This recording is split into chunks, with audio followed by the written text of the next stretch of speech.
मित्रांनो 2027 मध्ये तुम्ही जर बी-एड सी-ई-टी देणार असाल आणि शिक्षक बनण्याचं तुमचंही स्वप्न असेल, तर हा व्हिडिओ तुमच्यासाठी अत्यंत महत्त्वाचा असणार आहे. कारण आजच्या या व्हिडिओमध्ये आपण बी-एड सी-ई-टीचा अपडेटेड सिलेबस डिस्कस करणार आहोत. सोबतच या परीक्षेची एलिजिबिलिटी, या परीक्षेचा पॅटर्न आणि या परीक्षेसंदर्भात असणाऱ्या महत्त्वाच्या तारखा पाहणार आहोत. त्यामुळे व्हिडिओ शेवटपर्यंत नक्की पहा. तर बी-एड सी-ई-टीच्या आणि ई-एल-सी-टीच्या विद्यार्थ्यांसाठी असणारी जी लाईव्ह बॅच आहे ती 27 जुलैपासून सुरू होत आहे. जर तुम्ही वर्किंग प्रोफेशनल असाल तर तुम्हाला इथे रेकॉर्डेड लेक्चर सुद्धा अवेलेबल असतील. 2000 पेक्षा अधिक एमसीक्यूज, 50 पेक्षा अधिक मॉक टेस्ट आणि परीक्षेसंदर्भात एक्झाम ओरिएंटेड असणाऱ्या अशा नोट्स तुम्हाला इथे दिल्या जातील. सोबतच विद्यार्थी मित्रांनो, तुमच्या ऍडमिशन पर्यंत तुम्हाला या बॅच मध्ये गायडन्स दिला जाणार आहे. त्यामुळे बॅचला जॉईन करण्यासाठी ग्लोबल ऑनलाईन ऍप डाउनलोड करून त्यामध्ये रजिस्टर करा आणि महाराष्ट्र बी-एड सी-ई-टी 2027 किंवा ई-एल-सी-टी 2027 हा कोर्स सर्च करून जॉईन करा. जर जॉईनिंग मध्ये तुम्हाला काही अडचण येत असेल तर स्क्रीनवरती दिलेल्या नंबरवरती कॉन्टॅक्ट करा आणि ही बॅच जॉईन करून महाराष्ट्रातल्या टॉपच्या कॉलेजेसमध्ये ऍडमिशन घेण्याची तयारी सुरू करा. तर मित्रांनो, सर्वात सुरुवातीला आपण बी-एड परीक्षेचा असणारा जो पॅटर्न आहे तो पाहूयात.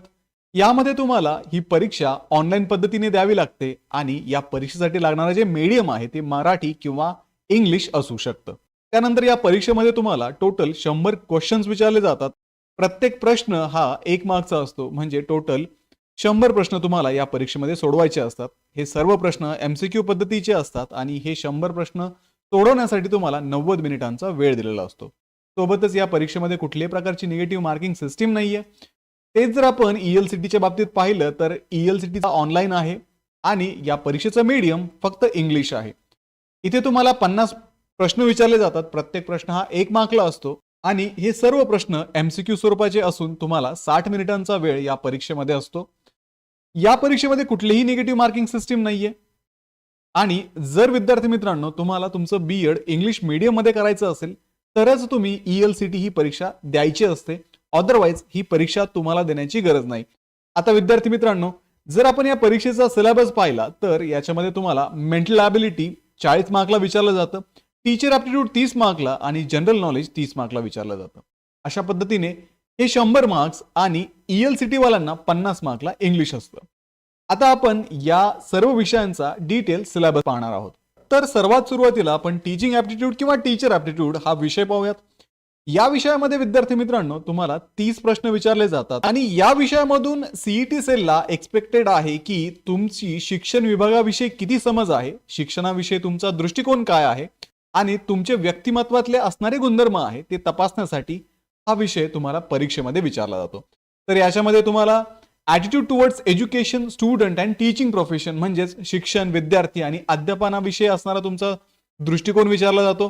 त्यानंतर interest in teaching as a career, अध्यापनाला व्यवसाय म्हणून घेण्याची आवड तुमच्यामध्ये आहे का हे याच्यामध्ये चेक केलं जातं. त्यानंतर लीडरशिप क्वालिटी म्हणजेच नेतृत्व गुणावरती सुद्धा याच्यामध्ये प्रश्न विचारले जातात. Emotional, moral, ethical and social adjustment म्हणजेच भावनिक, नैतिक, चारित्र्यात्मक आणि सामाजिक समायोजन या टॉपिकवरती सुद्धा तुम्हाला इथे प्रश्न विचारले जातात. सोबतच intra personal relation and skills, self awareness, self management म्हणजेच आत्मसंबंध आणि कौशल्य याच्याविषयी प्रश्न येतात. इंटरपर्सनल स्किल्स, रिलेशन्स, आंतर वैयक्तिक कौशल्य, नाती, communication skill, verbal and non verbal, संवाद कौशल्य, त्यानंतर class, group, community management, handling class and groups, वर्ग आणि गट समुदाय व्यवस्थापन याच्यामध्ये सुद्धा तुम्हाला इथे प्रश्न विचारले जातात. त्यानंतर awareness of change in education, society, new policies, reform, social context. तर शिक्षण आणि समाजातील जे नवीन बदल होतात तर त्या बदलांविषयी, नवीन धोरणांविषयी, सुधारणांविषयी आणि सामाजिक संदर्भाविषयी तुम्हाला इथे प्रश्न येतात. पुढे आपण जर पाहिलं तर professional commitment, continuous learning, updating knowledge, व्यावसायिक बांधिलकी, सातत्याने शिकण्याची इच्छा आणि ज्ञान अद्ययावत ठेवण्याची इच्छा याच्यावरती सुद्धा तुम्हाला इथे प्रश्न येतात. Knowledge updating, keeping abreast of educational developments, ज्ञान अद्ययावत करणे आणि शैक्षणिक घडामोडीशी सुसंगत राहणे. सोबतच general awareness of contemporary issues in secondary and higher secondary education, माध्यमिक व उच्च माध्यमिक शिक्षणातील समकालीन प्रश्नांची सामान्य जाण इत्यादी टॉपिक वरती तुम्हाला इथे एमसीक्यू विचारले जातात. त्यानंतर पुढचा जो विषय आहे तो आहे जनरल नॉलेज म्हणजेच सामान्य ज्ञान. तर या विषयामध्ये स्थानिक, राष्ट्रीय, आंतरराष्ट्रीय घटना, सामान्य शैक्षणिक ज्ञान याची चाचणी घेण्यासाठी हा विषय तुम्हाला या परीक्षेमध्ये विचारला जातो. इथे तुम्हाला करंट अफेअर्स विचारले जातात, जे नॅशनल आणि इंटरनॅशनल लेवलचे इव्हेंट्स असतील, रिसेंट डेव्हलपमेंट्स असतील, चालू घडामोडी आपण त्यांना म्हणतो. त्यानंतर पुस्तक आणि लेखक म्हणजेच बुक्स अँड ऑथर्स, पुरस्कार आणि सन्मान, awards and honours, national and international days, event, राष्ट्रीय व आंतरराष्ट्रीय दिवस, कार्यक्रम याच्याविषयी प्रश्न येतात. पर्सन्स इन अ न्यूज, ज्या व्यक्तींविषयी बातम्या रिसेंटली येत आहेत त्या व्यक्तींविषयी विचारलं जातं. जनरल सायन्स, याच्यामध्ये तुम्हाला 10वी पर्यंत जे सामान्य ज्ञान आहे, याच्यामध्ये तुम्हाला 10वी पर्यंत जे सामान्य विज्ञान आहे ते विचारलं जातं. रिसेंट इन्व्हेन्शन अँड टेक्नॉलॉजी, अलीकडील शोध आणि तंत्रज्ञान यावरती प्रश्न येतात. हिस्ट्री म्हणजेच इतिहास, या विषयामधून भारतीय व जागतिक इतिहास इथे विचारला जातो. साधारणतः 12वी पर्यंतचा हा इतिहास तुम्हाला विचारतात. पुढे जॉग्रफी, ज्याच्यामध्ये फिजिकल, पॉलिटिकल, एन्व्हायरमेंटल म्हणजेच भौतिक, राजकीय आणि पर्यावरणीय भूगोलावरती सुद्धा तुम्हाला या विषयामध्ये प्रश्न विचारले जातात. सिव्हिक्स, पॉलिटिकल सायन्स, इकॉनॉमिक्सच्या म्हणजेच अर्थशास्त्राच्या काही मूलभूत संकल्पना आहेत त्या सुद्धा इथे विचारल्या जाऊ शकतात. Indian constitution with reference to education, शिक्षणाच्या संदर्भात असणाऱ्या भारतीय संविधानातल्या ज्या तरतुदी आहेत त्याच्यावरती तुम्ही प्रश्न एक्सपेक्ट करू शकता. सामान्य साहित्य, प्रमुख साहित्य कृती, प्रसिद्ध लेखक हे सुद्धा या परीक्षेमध्ये विचारतात. Local, national and international events, स्थानिक, राष्ट्रीय आणि आंतरराष्ट्रीय घटना या सुद्धा तुम्ही या परीक्षेमध्ये एक्सपेक्ट करू शकता.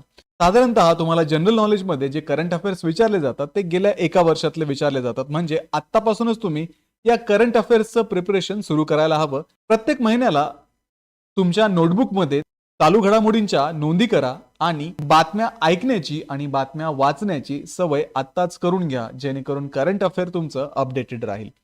पुढे महत्वाचा विषय आहे मेंटल ॲबिलिटी, जो 40 मार्कला असतो. याच्यामध्ये तुमची तार्किक विचारशक्ती, तर्कशक्ती, विश्लेषणात्मक कौशल्य तपासले जातात.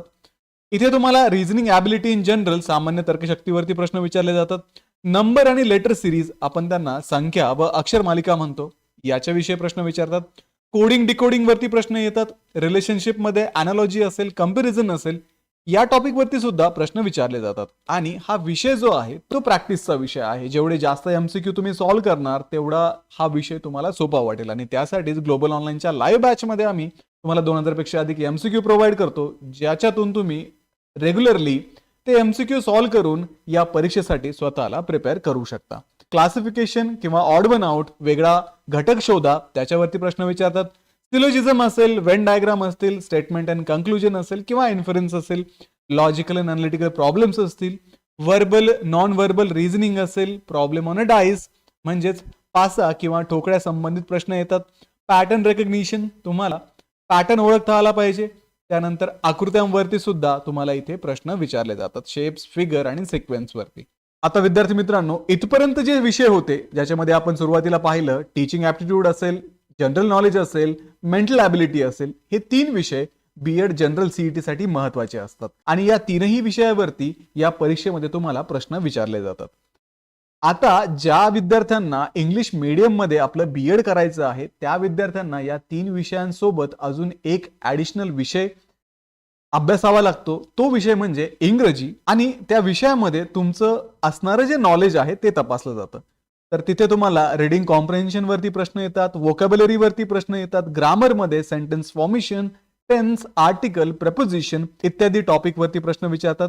Sentence correction, error spotting, phonetics, verbal idioms and proverbs, figure of speech आणि ऍडव्हान्स ग्रामर वरती तुम्हाला इथे प्रश्न तुम्ही एक्सपेक्ट करू शकता.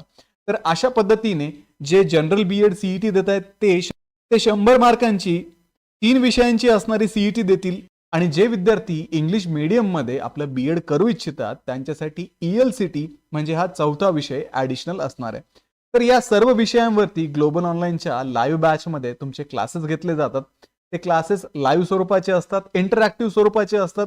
जर तुम्हाला कुठे अडचण आली, तुम्हाला एखादा विषय समजला नाही, एखादा टॉपिक समजला नाही, तर लगेचच तुम्ही आमच्या एज्युकेटरला प्रश्न विचारू शकता आणि आमचे एज्युकेटर सुद्धा लगेच तुमच्या प्रश्नांची उत्तरे तिथे देतात. तसेच तुम्हाला व्हॉट्सअप ग्रुपमध्ये ऍड केलं जातं. तुम्हाला काही अडचणी असतील, तुम्हाला काही प्रश्न पडत असतील तर तुम्ही त्या ग्रुपमध्ये टाकू शकता. त्या ग्रुपमध्ये एज्युकेटर असतात, सोबतच इतर विद्यार्थी पण असतात. आणि तुमचे जर काही डाऊट असतील तर नक्कीच ते डाऊट सॉल्व्ह करण्यासाठी तुम्ही तुमच्या एज्युकेटरला कनेक्टेड राहू शकता. आता विद्यार्थी मित्रांनो, या परीक्षेच्या जर आपण तारखा पाहिल्या तर साधारणतः जानेवारीच्या पहिल्या आठवड्यामध्ये या परीक्षेचं नोटिफिकेशन येईल आणि फॉर्म भरणं सुरू होईल. जानेवारीचा पूर्ण महिना तुम्ही फॉर्म भरून घ्यायचे. त्याच्यानंतर मार्च महिन्यामध्ये साधारणतः ही एक्झाम होऊ शकते. मार्च महिन्याच्या चौथ्या आठवड्यामध्ये ही परीक्षा असते आणि मार्चच्या तिसऱ्या आठवड्यामध्ये तुम्हाला हॉल तिकीट पण मिळून जातात. आणि ही परीक्षा झाल्यानंतर मे महिन्यामध्ये तुम्हाला या परीक्षेचा रिझल्ट समजतो आणि त्याच्यानंतर म्हणजेच जून महिन्यामध्ये कॅप राऊंड सुरू होतात आणि तुमच्या ऍडमिशनची प्रोसेस सुरू होते. तर विद्यार्थी मित्रांनो, ग्लोबल ऑनलाईन पब्लिकेशनचं महाराष्ट्र बीएड सीईटी आणि ELCT 2027 साठी असणारं बुक आता Amazonवरती आणि तुमच्या जवळच्या पुस्तक विक्रेत्याकडे अवेलेबल आहे. या बुकमध्ये सीईटीचा संपूर्ण सिलेबस कव्हर करण्यात आलेला आहे.